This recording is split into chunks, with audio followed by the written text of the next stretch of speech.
Si tu as une minute à perdre, aujourd'hui je te parle non pas d'une mais de 3 figurines. Bref, aujourd'hui je te parle des Insecticons sortis dans la gamme Legacy et Legacy Evolution entre 2022 et 2023. Mini-faction des Decepticons, le groupe des Insecticons est certainement l'un des trios les plus connus de la G1. La particularité de cette faction est, comme son nom l'indique, la capacité de ses membres à prendre la forme d'un insecte comme mode alternatif.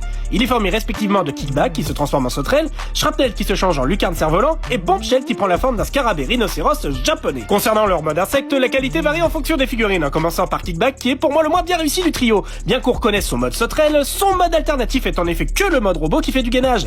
La transformation y est donc extrêmement simple, mais surtout rapide. Du côté de Shrapnel et Bombshell, leurs modes sont bien plus réussis. On y reconnaît très bien leurs modes insectes robotiques, mais surtout leur mode robot qui est bien mieux caché. Leurs transformations sont également faciles, et c'est là que l'on remarque que Bombshell est un retool de Shrapnel, car il possède beaucoup de pièces similaires, notamment les jambes et les bras. Ainsi, les modes robots des Insecticons sont unanimement la grande réussite de ces figurines, que ce soit au niveau de la peinture qui capture à la perfection l'essence de leur jeu G1. J'aime surtout les aplats de peinture qui essayent de reproduire l'effet brillant des autocollants de l'époque. Autre clin d'œil, la reproduction du cockpit des jouets G1 qui se manifeste par l'utilisation de plastique transparent jaune et surtout, détail qui tue, l'ajout de faux ressorts au niveau de l'ouverture qui fait croire qu'il est possible de les ouvrir alors qu'ils sont complètement glués. Bref, certains auront préféré que cette fonctionnalité y soit réellement ajoutée. Même concernant, j'aime beaucoup la référence. Les figurines possèdent également les qualités générales que l'on peut attendre des gammes génération modernes, des articulations variées à tous les points, un sculpt des plus travaillés et surtout un super travail de fidélité à la fois aux jouets mais également au dessin animé G1. Pour les accessoires, ils sont accompagnés de leurs pistolets qui reproduisent fidèlement ceux de la G1. Kickback est également accompagné de 2 lames d'édergon en plastique transparent. Il s'agit d'un gimmick qui accompagnait une partie des figurines de la première vague de la gamme Legacy. Donc, si vous êtes fan des Insecticons ou vous êtes collectionneur complétionniste des personnages G1,